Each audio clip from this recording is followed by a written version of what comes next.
Residents,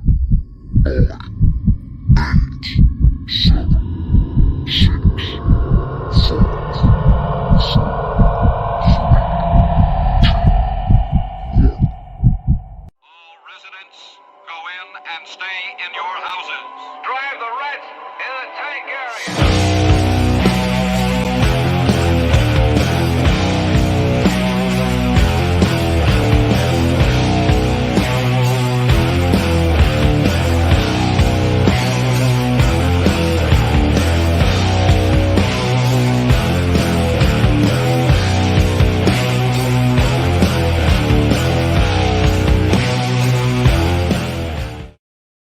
What is up, everybody? It's a Manic Monday, which means you know who's in the house tonight.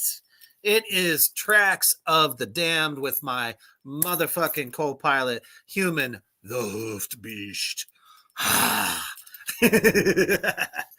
Displaying some new jewelry.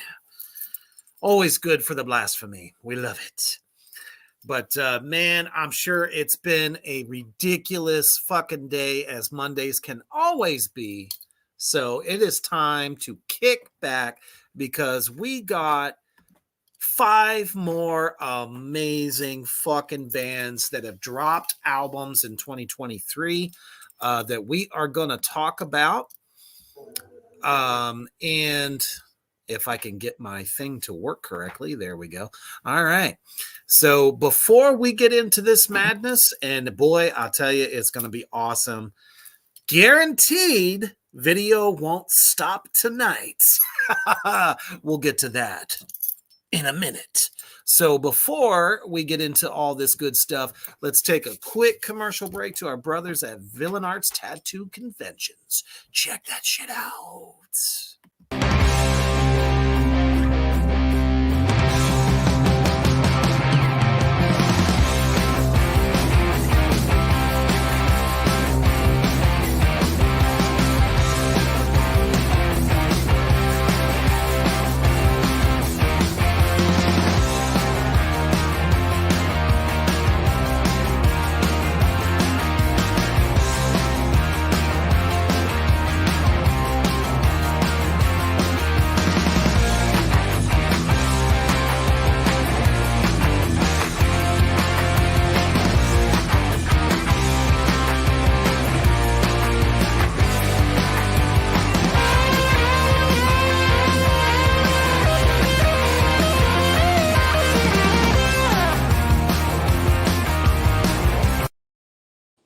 As always, Villain Arts Tattoos, the biggest tattoo conventions in the U.S. and the world.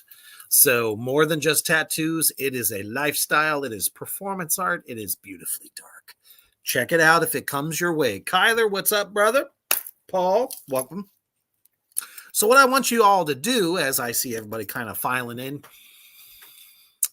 share this shit out. But most importantly, join us in saluting Facebook for having the audacity to delete my video, our video from last week.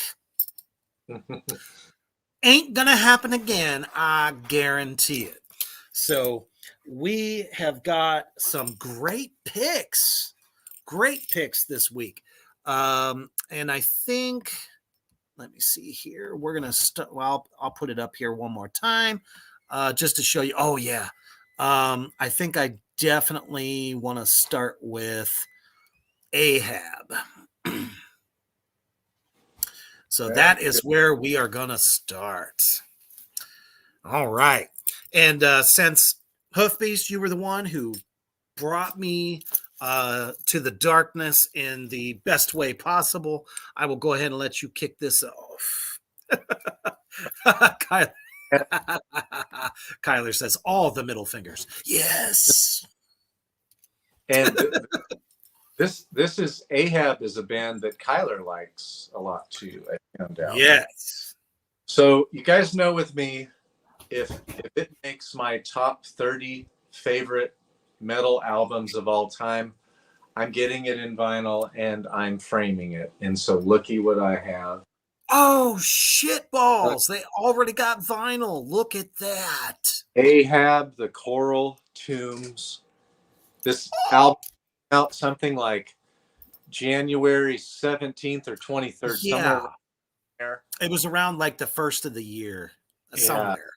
And As far as this, the first couple months. this album is a departure from what you're going to find in every one. I think they have 6 full-length albums. They are all outstanding.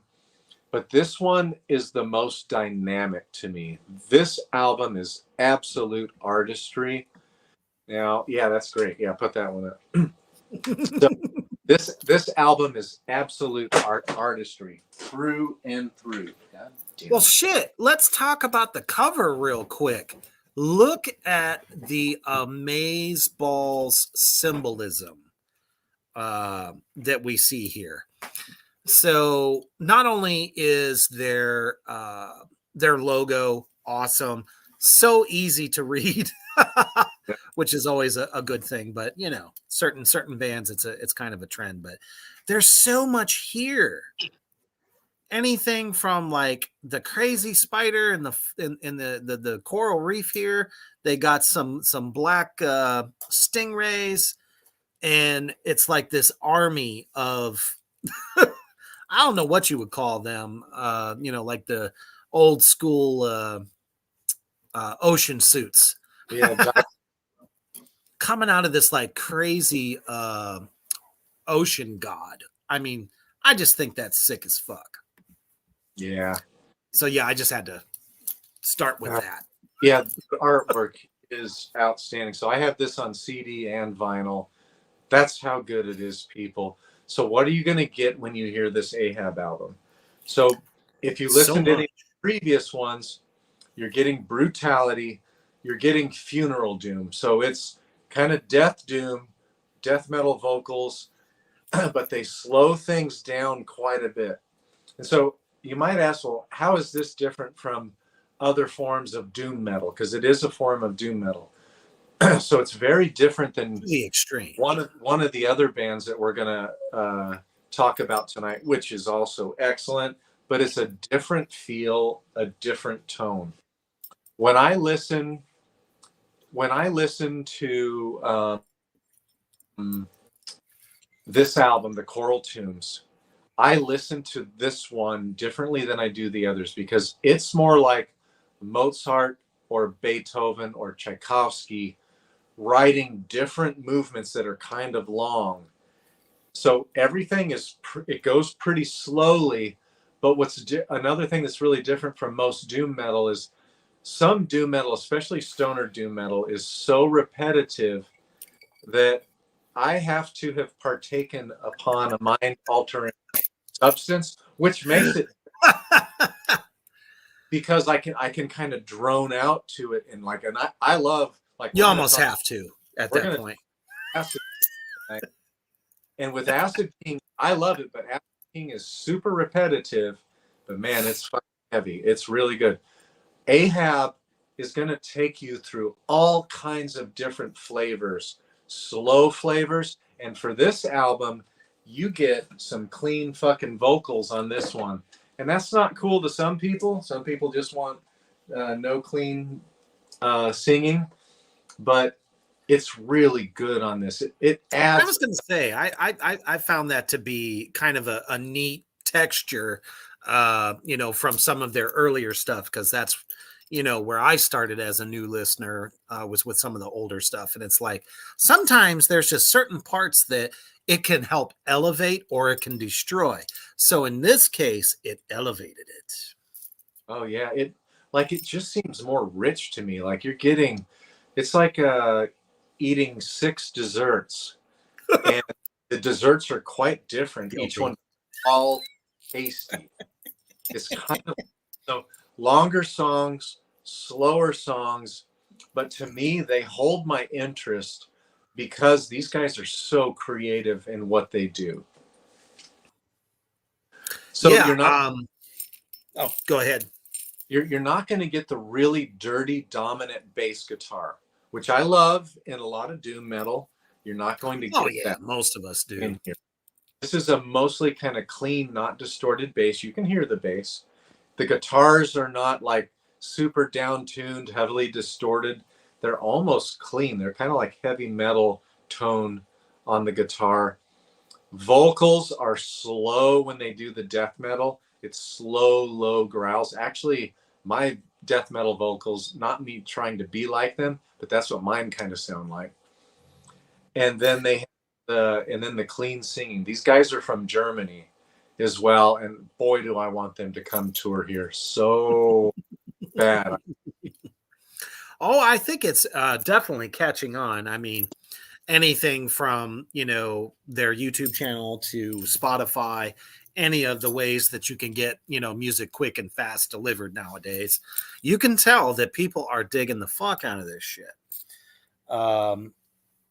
Shoot, I'll have to look at what the actual numbers are, but the my favorite track on this is Colossus of the Liquid Graves, and it just sounds like a funeral march of death. It's like you're about to go into the abyss. Like that's what's happening here. All these, you know, all of mankind is getting swallowed up. Yeah, it's so evident. I love the slow grooves. The drums are so precise, with a lot of the tasty fills, which is something I always look for, especially on a heavier type of doom, because I don't do the usual, you know, 1 foot magic, you know, when I do doom. So it was really nice to hear that. You know, and the snare drum doesn't sound thuddy. It's like hammering. And that's what I love. Like the way the drums are captured. There's no trigger on the bass drum. It's a very clean sound. You can definitely, you know, get the warmth of the bass drums, and just technically proficient. When that dude let out the opening, like guttural growl, I was just like, yes. I wish all screamers could do this, because man, as soon as like a big howl comes out of one of these vocalists, you know you're about to get annihilated. So just very cohesive all the way through the record. Production value, so clean, so flawless. I would love to steal their fucking engineer. Because whoever captured this shit did it so good that, I mean, I know for a fact that, you know, I do some digging and find some live stuff. These guys reproduce it live. So it's not studio magic. It's the artistry. And this particular engineer definitely captured this album perfectly. I've been meaning to ask you about when doom metal has a drum beat that is so slow and there's so much space in between each drop of the snare. That's got to be fucking hard to maintain that time and have it be consistent. I mean, it can be. The thing that, you know, even with this drummer, that I find that you can kind of put some light stuff in between there, different cymbal hits that don't involve the kick, maybe some light tonal stuff with the left hand on the toms before that crushing snare comes down. It almost like sets you up for it, almost like a, let's say a doom roll. Kind of just, you know, little rhythmic hits in between there. But at that point, you must be the clock. Yes. Like that. And I've never, ever in my entire career ever have had to play to a click track. So these guys, I don't know. I feel like they're not doing that. I haven't read anything or seen anything that says that they do, but it feels very organic. So without having that click track, you can always tell, like even Cannibal Corpse's record a couple albums back, where dude was talking about, oh, I got my blast beats up to, you know, whatever per minute BPM.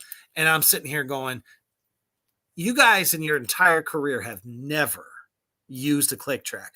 And I kind of felt like that was a bit shitty on their part. Sorry, just me.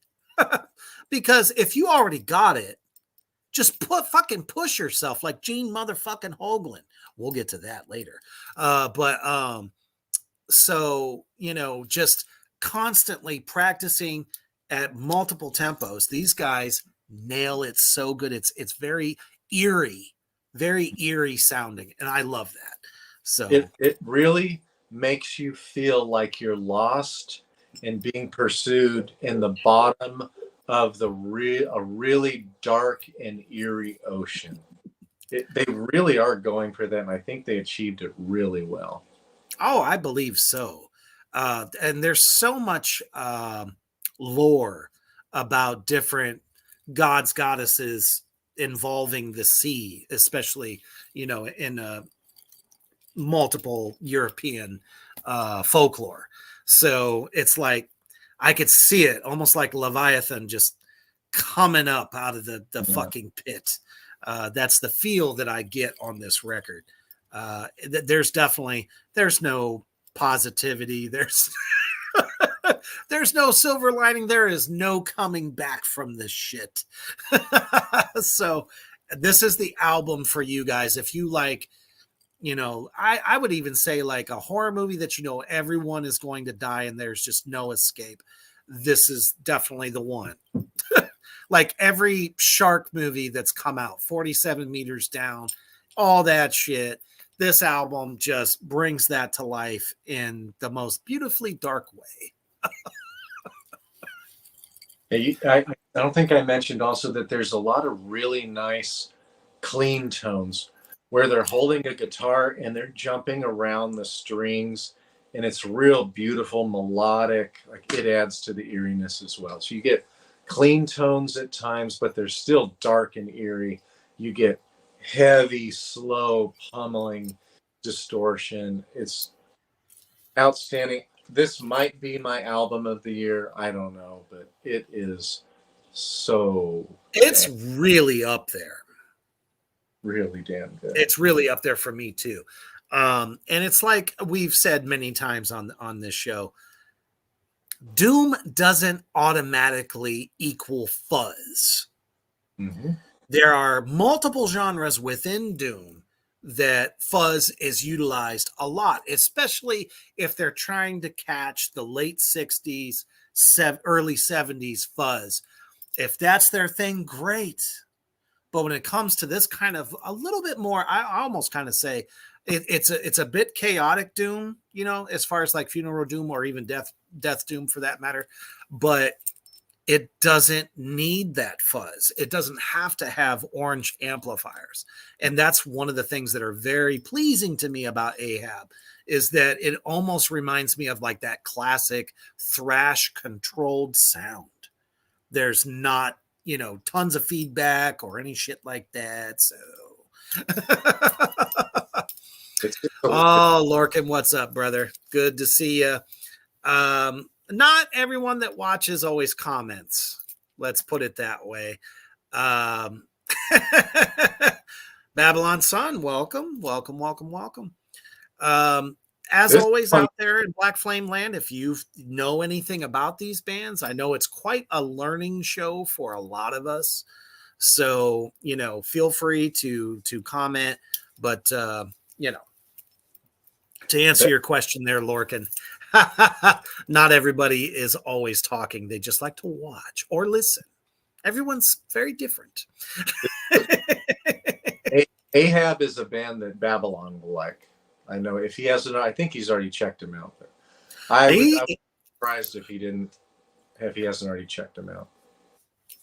He says he's on his way to checking them out. I think you'll be pleasantly surprised because, especially with you, Babylon, honestly, gotcha. Yep, that's the one right there. For sure. All right, let's move on to the next. I love all 5 of them that we chose this week. They're all really good albums. And they're Very good albums. Yes. just like last week. These are all very different. Every band is quite different. So you're getting exposed to all kinds of metal. Because that's what I listen to. I don't listen to just black metal or just death. Nope. We over. cover literally fucking everything. I mean, if Priest put out a new record, we'd be covering that. You name it. You know what I mean? So it's when you do best releases kind of thing in a year, we go through everything. Some of it is just automatically like, who gives a fuck, right? But there are just some that we like to focus on that maybe you don't know came out, and they're the ones that really stand out at the same time. So absolutely. I got to pick a little bit. So I chose Blood Ceremony. And I'm really excited about this because I don't like to call it a fucking trend. Some people might say that, especially industry people. But there are some very dynamic female vocalists within Doom. Mm-hmm. And Blood Ceremony has a killer fucking vocalist. The album is called, let me pull it up here for you real quick if I can. Is this the right one? Yep. Yeah. So, I mean, right there, very typical of the Doom genre. Little bit more like what you would see in occult books, like the artistry. So definitely you have what looks like a crone or a witch, looking into this big book within, the sacred circle, whatever. And it's called The Old Ways Remain. And from start to finish, this record is so occult laden. If you like that kind of Doom where there are just so many different references to so many practices, which is, I mean, Doom's kind of famous for that. Thank you, Black Sabbath. Early Sabbath, I might add. So you're getting a lot with this record. You're getting the fuzz. If you like that classic Tony Iommi-esque feel, that is what you're getting from the guitar, as far as sound is concerned. The vocals are just very darkly angelic, is what I would call it. She's got a very nice tone. It's very clear, but there's some effects on there that I noticed kind of throughout, this album. And they're kind of known for that. It almost sounds like she recorded it in a huge room. I mean, let's go back to Led Zeppelin. God damn. Bands like that were always famous for trying different things, different rooms, trying to pick up nuances from bigger spaces, controlled spaces, smaller spaces, whatever. And it's just very airy, but just very good, very slow, awesome fucking lyrics. I like what they're doing. What was your reaction to them? I like immediately, like right away, first song, this is quality, really good riffage, catchy riffage. It's more of a mid-tempo, not super slow Doom. But the other thing that I caught is it's not heavily distorted, and it is more kind of most of the time it's rock. Very much so. Has a rock and roll feel, kind of like Danzig without Danzig's Elvis vocals. But but that's so true. As soon as I want to call the song rock, then it really has something that's definitely metal, like 80s heavy metal. So to me, they remind me a lot of 80s kind of heavy metal, with kind of rock in a ways, but it's really well done. I would agree with everything you said. Great vocals, great riffage throughout. The songs are interesting. They push forward and keep moving as they should. And yeah, I like this album a lot. I only listened to it one time. It was 2 nights ago as I was going to sleep. I listened to it. Really, It's definitely a kind of sit back and chill to it kind of vibe. yeah, I could see. Stoke a big fire out in the backyard, kind of, that's the kind of doom. It's just very witchy. I get a lot of witchy vibes. Yeah. I'm glad you brought up the occult, because that's definitely there. Like, I echo your comment. It definitely is there. Which is badass. I have to address this because this is actually something we were going to talk about on the goddamn program. But I do agree with this. Lorcan says everyone should ban "Thy art is murder," those cowardice bastards. When we think of bands, we live in very interesting times. Any comment you make can be taken to the extreme, and 1,000 people, keyboard warriors, are going to jump on you like a pack of wolves. But when your own band, your brothers, sisters, whatever, don't stand with you and get rid of you because they're worried about career, it's unforgivable. Unless the comment was so fucking horrible. I can understand that. That's a PR fucking nightmare. But they got rid of him. How do you feel about that? Were you privy to this? I was not. I've seen Thy Art is Murder 2 times. It's on Metal Injection. They're pushing it like the big, thing. And that's okay. I know it could be a sore spot for a lot of people. Just because, people, you have to remember something. People are allowed to have their opinions, period. Everyone's got one, just like an asshole, right? I kind of feel like maybe they jumped the proverbial gun a little bit just because they didn't want to screw their career. What they could have done is started a new band, changed the name. I don't know. I don't think they should have got rid of him just because of that. So, but what happened? What's the gist of what happened? Made a comment about certain things that is a hot button issue, which is why we don't ever talk about politics or anything like that on any Black Flame show, because, it's just not cool.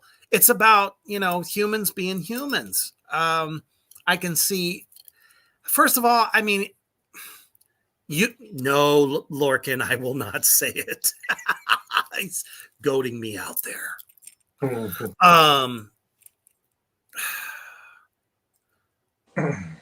When you're in that kind of a position, especially in this industry, any industry for that matter, film, you name it, television, keep your fucking opinions to yourself.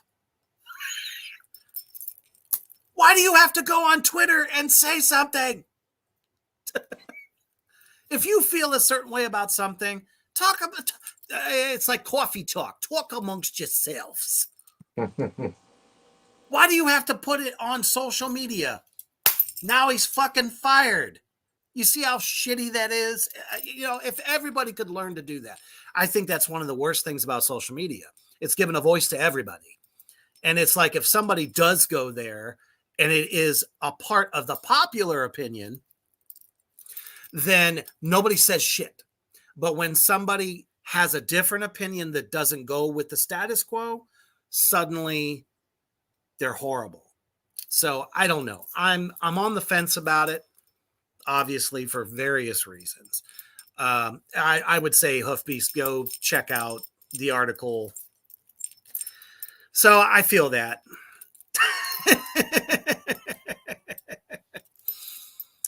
Okay. And he even says that they hired a new singer already, re-recorded his vocals that they had already laid down. So it's like a whole new album. That's fucking fast. Wow. Holy crap. This just happened Wow, that's how he a found week out. ago. It's almost as fast as when Sabbath pulled in Ronnie James Dio when Ozzy went AWOL. Holy crap. Like I said, everyone is entitled to their opinion. I respect all opinions. We all do. It's just, when you're in a band like that, and a very popular band, I might add, don't take a forum. Don't get on your fucking soapbox. Somebody's going to chop your dick off. It's just how it goes. But I digress. So there's that. I would say for me, the old ways remain. The Hellfire Club is bad fucking ass. Lolly Willows, Power of Darkness. Really enjoyed the Hecate song, which is why I say it is very occult laden record. It really is. Good and one. I agree with you, Lorcan. Most def. Oh shit. Oh, I know. I'm not famous at all, and strangers come at me for not sharing the popular opinion.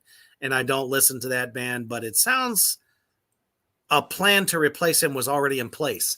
Yes, that is exactly how I feel about this. And if we all know our Sabbathy history, Tony Iommi was already ready to replace Ozzy with fucking Ronnie James. Nothing against Dio. Badass motherfucker, a metal god. But let's face it, Tony was already trying to get him before it even came up. Well, it's not. They didn't have several years and a couple of years to kind of prep him to be ready to get rid of him. And probably Yes. countless stories of drunkenness and abuse that. Well, shit. That's sometimes what happens when you're young and dumb. He mentions the new Mercenary album. Are you familiar with them? Mm-mm. We will definitely check them out.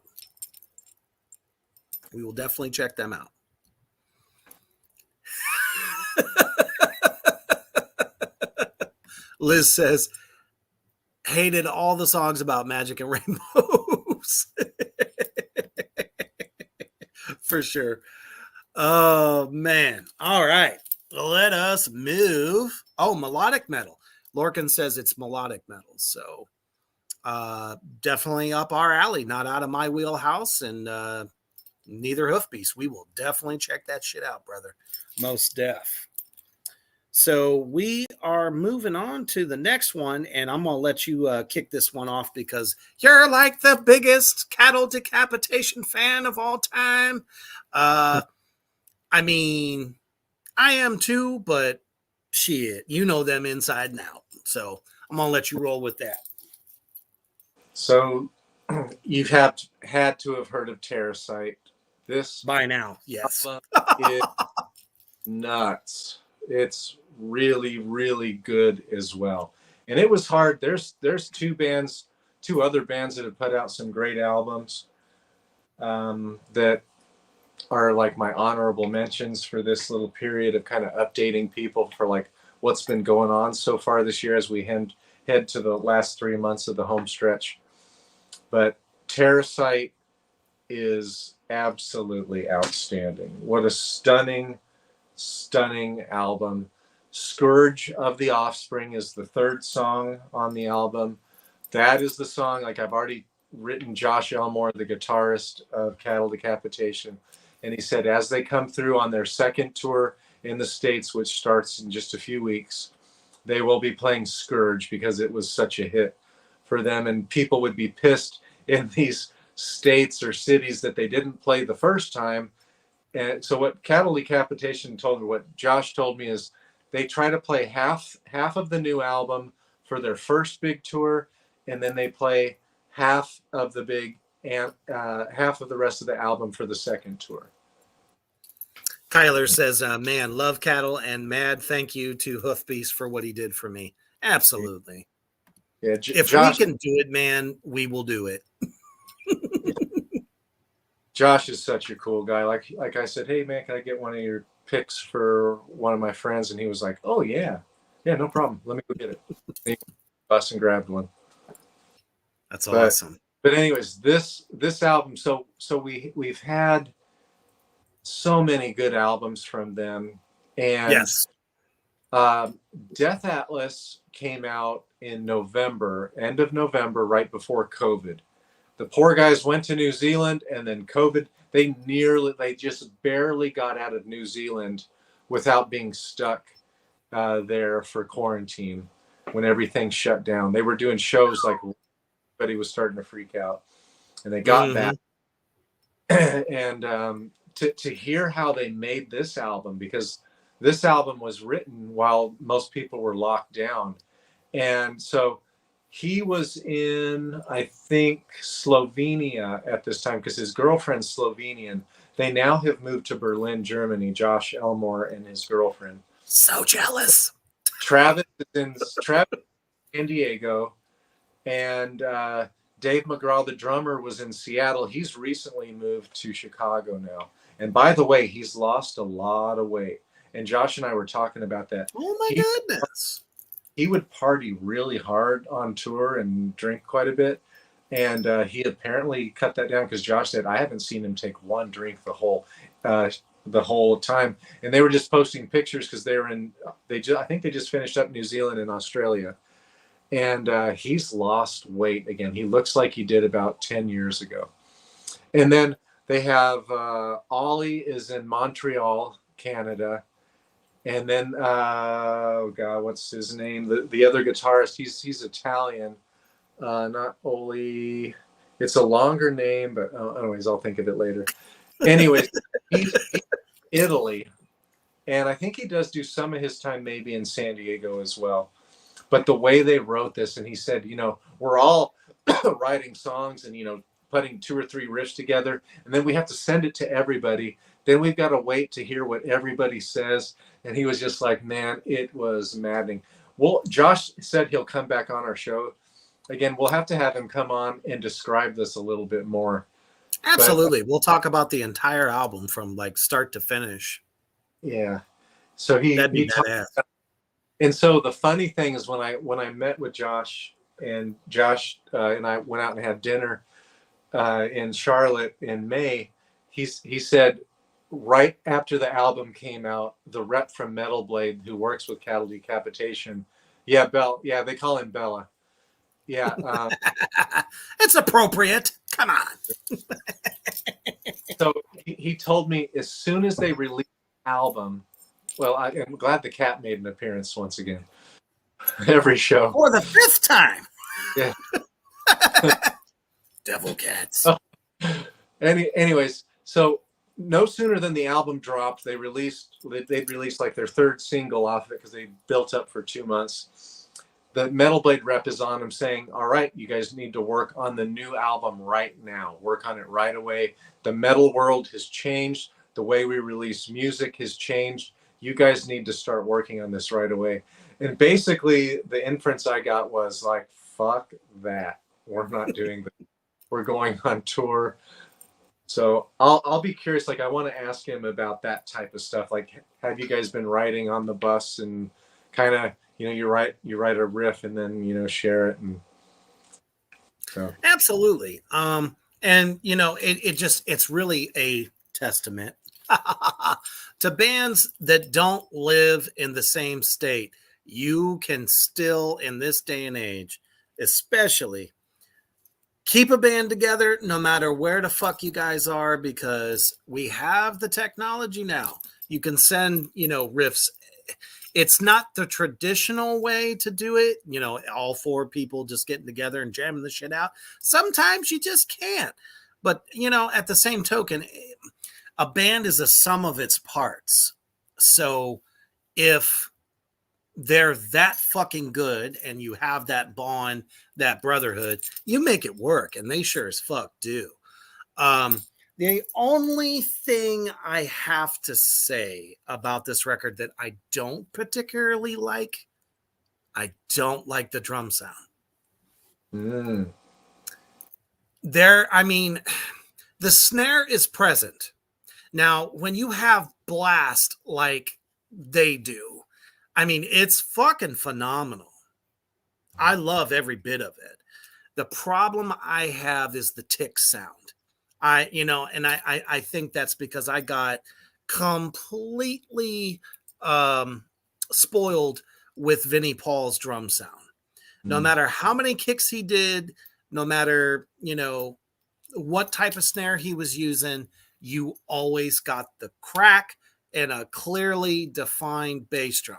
So with this particular record, and I love the record, don't get me wrong, the ticks are so high that it almost muds the snare. So when you hear the snare, it's not a nice clean crack like a punch to the fucking face. It's more like a light thud. So when his 32nd note, or I should say, double stroke bass drum kicks in, it's hard to hear it. It's just, for me, it is. I don't know. Call me crazy. I know. I could be. You know what I mean? But that was the only thing I didn't like. His cymbals sound fantastic. Yeah. I wrote to Josh about Death Atlas right around COVID time. We were chatting, and I told him, I said, I don't like how Dave's drums are so prominent in the mix. I said they're too much in the mix for Death Atlas. And I felt like this was a big improvement. Like, I was happy with them just because it felt like it was balanced a little bit more. I felt like Dave's drums. Oh, there's definitely balance. I agree. They were too much in the front for Death Atlas. But every song on this album. Sometimes you got to punch it home, I guess. Every one on this album every song is really good. I might say I like Terrasitic Adaptation. That's the first track. I like that one quite a bit. We Eat Our Young is really good. Like, one of the That's things my favorite.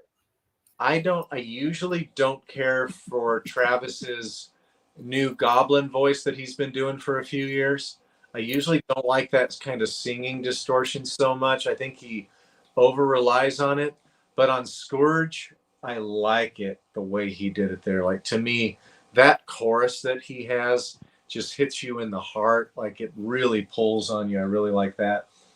And Just Another Body is the last song on the album, and it's a much longer song, and I really like this one.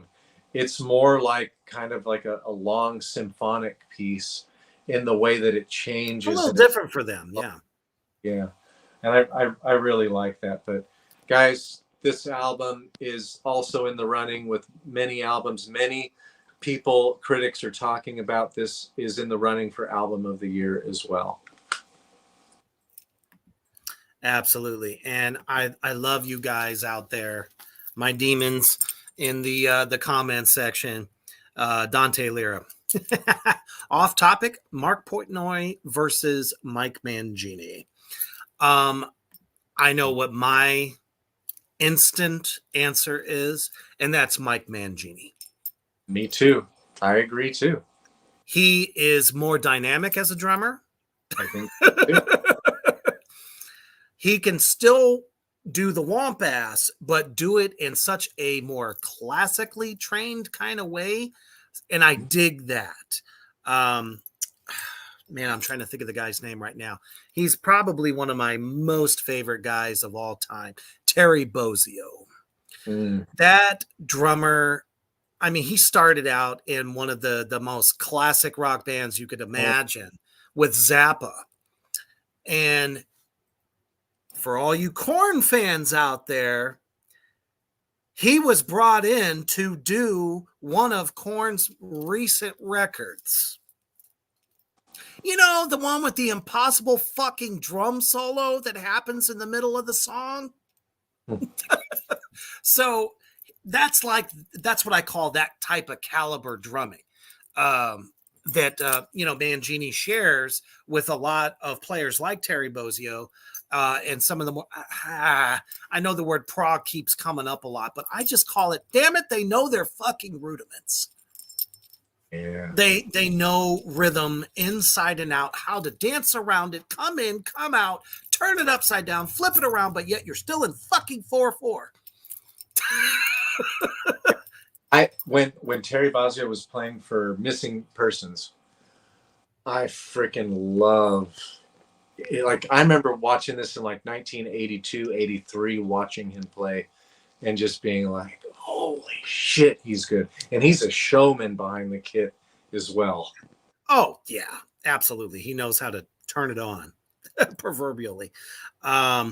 Okay, so I see your comment, and I got to come back to it. He says, boo, but Mangini's mix sounds way more synthetic. Yes. Do I necessarily think that was his choice? Fuck no. I think that was Dream Theater's choice because that's what they wanted. Now, the Mike Mangini that I know, I've heard do clinics, solos. You know what I'm saying? When you hear the natural drum, so much better. But I think the engineer, the band themselves were like, this is what we want. And that's what they went with. So I don't know. I don't think that was his choice, but technically proficient, excellent groove artist, Mike Mangini all the way. Yeah, Portnoy, not a very synthetic sound. Powerful, doesn't excite me. But to me, more straightforward and not as creative to me as Mike Mangini can be. Yeah. So, I mean, there's like good and bad. It's like anytime a new drummer steps in, just like fucking Korn, for instance, you had David Severia, and then the guy that's been with them now for like 10, 12 years. Yeah. Night and day difference. Not only does the kit sound different, but the mix sounds different also. So it's like you just kind of gotta, I don't know. It's interesting. Every listener is different. So I'm not going to tell you you're wrong. I'm just not gonna. But skill wise, we're going to tell you about it. All right. We are moving on. Let's. Okay. Yeah. I wanted to kind of like a nice flow. So let's do Acid King. So Acid King is every 60s, 70s lover kind of band. Let me see if I got the right cover. Yep, that's it. Sure do. So all the way down, what your first thought is, like if you were like classic buyers of music, especially with metal, you see an album cover, it gives you a feeling. You have that kind of, sort of, all-seeing eye. You got some spheres, you got some towers, almost very crystal-like. They're taking you back to like 1968. And what you get with them is exactly that. A shit ton of fuzz. Powerful fuzz too. Oh man. I actually have to wonder, did they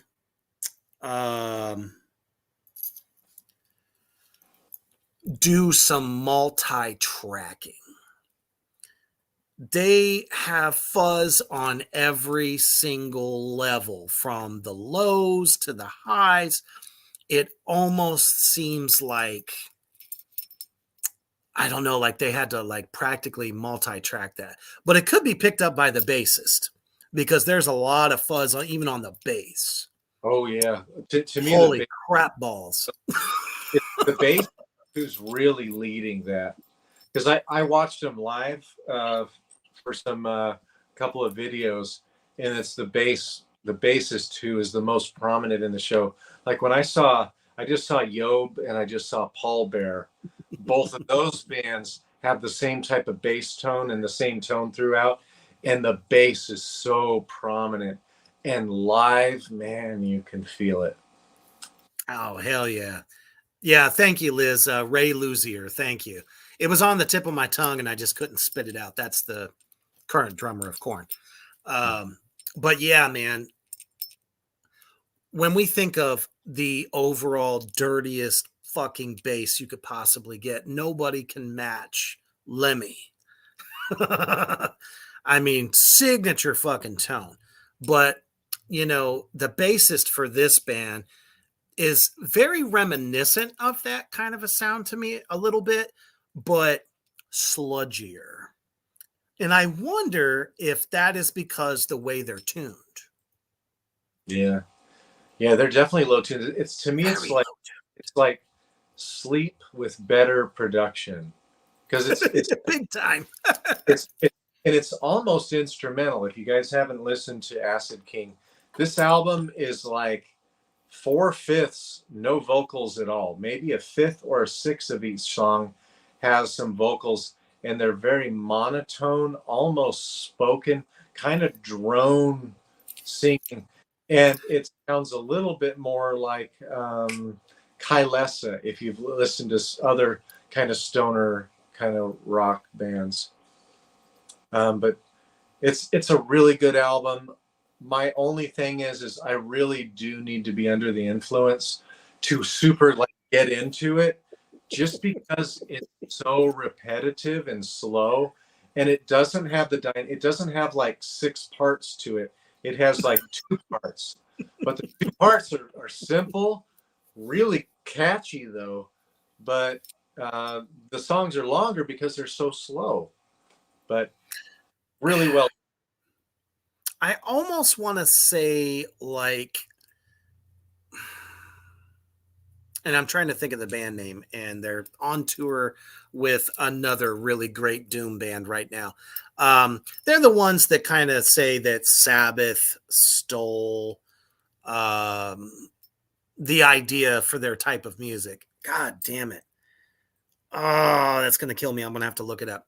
So if anybody out there in Black Flame Land, if you guys know the name of the band I'm talking about, they're super fucking occult based from like 1968. They came out literally like 1 or 2 years before Sabbath's first record.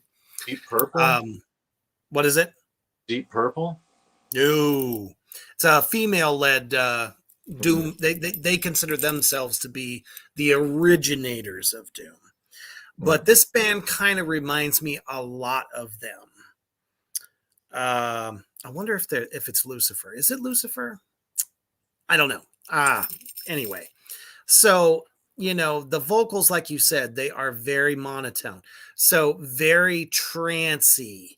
And I think they do that on fucking purpose to create the feeling that you're getting from them.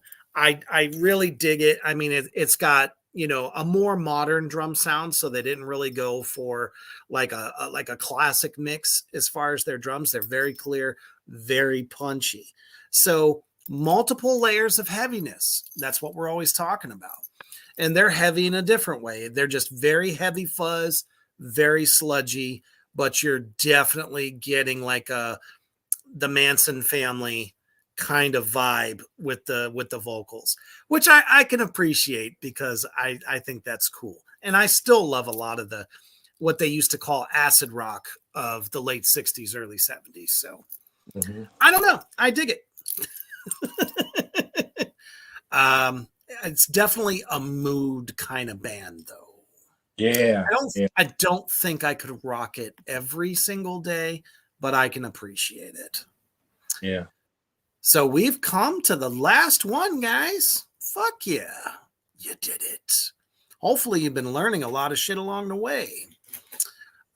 So what we got is a band that I have like the hardest time saying their fucking name right.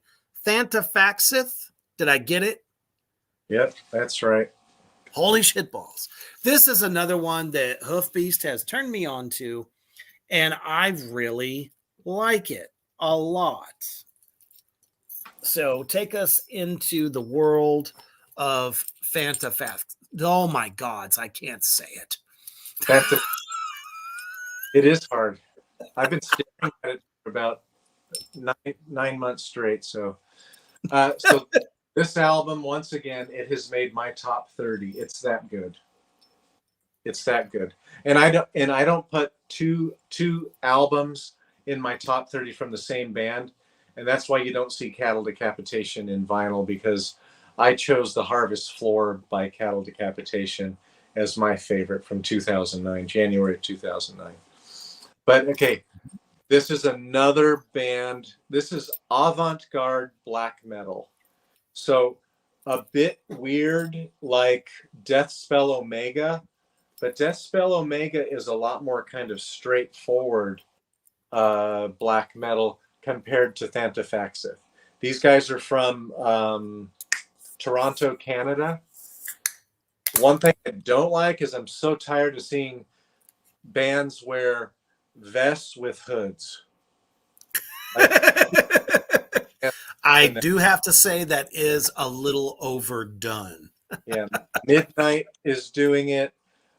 Various renditions of Ghost, like they love to have these kind of hoods on and stuff and play with it. Like I'm just getting kind of sick. Thantafaxith does that. To me, that's not very artistic. It's not very original. Now that Midnight, and I don't like when Midnight does it either. Like I've seen Midnight a couple times. Not interested in seeing those costumes. But so this album is so the time signatures really don't change that much with the percussion. It's what they're doing with the guitars. They're hitting minor notes a lot of the times instead of regular melodic notes that we would expect. But it fucking works, and it makes it more dark. It makes you feel like you're fumbling in pitch black darkness and you're looking to get away from something that's pursuing you.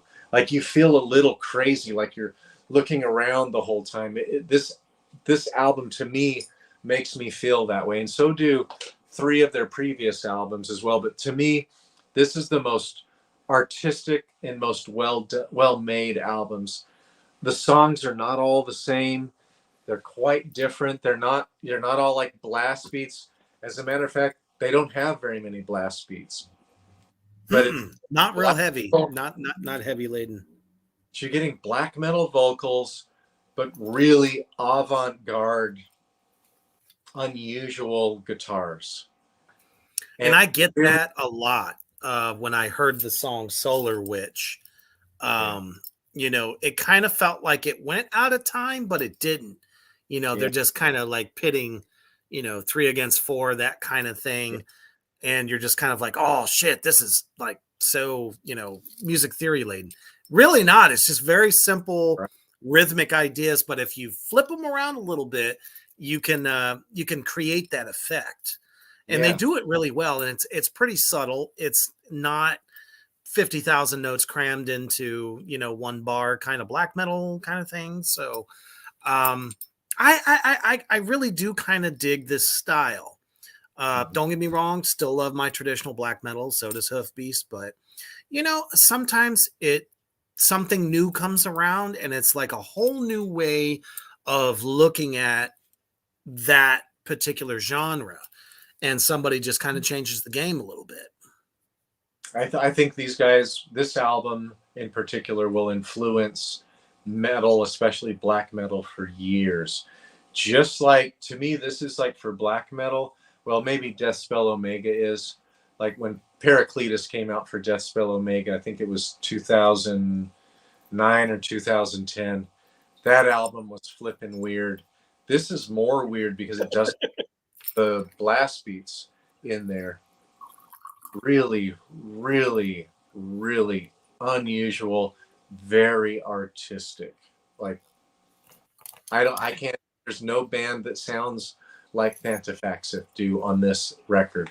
I want them to come down to the States. I want to go see them so badly. Well, and luckily we're in a time where that's possible, as long as they don't get stopped at customs for being on some sort of a watch list. Damn Yeah. it, Marduk. Happened to Watain just over Right. a half ago. I was so pissed because they were going to open up for Mayhem. I was excited to see Mayhem, but I really wanted to see Watain. And then Midnight had to take that spot, and they got a longer set. They played for like an hour, and I like Midnight fine, but I'm not terribly excited about that. We're kind of always talking about the different theatrics. I honestly, Merciful Fate, King Diamond, I think they absolutely spoiled us. Some could say the same about Iron Maiden because they were just so original, so different. But when you see band after band kind of doing the same thing, if you're not changing things a little bit, it gets boring. Right. And there was a band that I just interviewed last week called Two in the Chest, and they're all like Wild Wild West ghost costumes. Never seen that shit before, and they fucking rock. It was the most original thing I've seen in a long time because no one's ever fucking done it. Black metal, it's like, how extreme can you get? I don't know. Some of them, they don't even really do the paint thing as thick as some of the, the original bands. Kind of like the band that Watain, for instance. They're a little bit different. They look a little bit more of today. You know what I mean? Which is fine. There's nothing wrong with that. But like I said, Merciful Fate comes out, which, goddamn, their stage show now is even more fucking intense, more original than I've seen a lot of black metal bands do. And they're not even black metal. I mean, Merciful Fate is like upped their game as far as that's concerned. But then again, I guess it just kind of, some people rely on Fire, the big sigil work on there, with the burning tridents and stuff, which, don't get me wrong, fucking love it. The more blasphemous, the better. But man, Merciful Fate's new set. Have you caught any of their recent shows? Yeah, I have. Holy crap! Online, you can definitely see it on YouTube. Oh yeah, amazing! Like that's probably the show, maybe of all time, that I missed last year that I kicked myself in the ass for. For all of my years of missing metal shows, I wish I'd gotten to see that. They came out of fucking nowhere and said, "Oh, by the way, in 1 month, we're going to be doing a North American tour." No one was really ready for that, I think. Yeah. Unless you're like staying glued to, the mercifulfate.com and, King's website as well. So it's like, if you don't get the daily news, you're just not going to know. And that's how I found out. I found out through email. And I was like, fuck, but they're not coming anywhere near me. Just like the 30th anniversary of the Danzig show.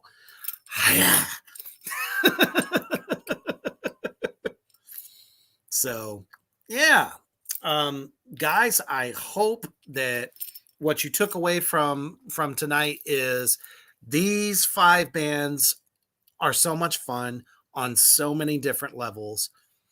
And they're a very big reason why they're standouts. So many different things. Hell Ripper has a new one that came out in January. It's more kind of thrashy black and roll, really technical thrash black and roll, really, really good. That's album awesome. Is out.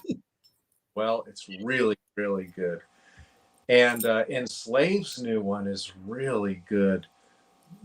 People call them kind of prog black metal. They're kind of their own thing. Nobody sounds like Enslaved. So it is a bit proggy, and I saw them on this tour. Enslaved is also, their new album is really, really good. Very memorable, atmospheric, classy, really well done. Yeah, I mean, almost like a sense of dominance when it comes to what they do.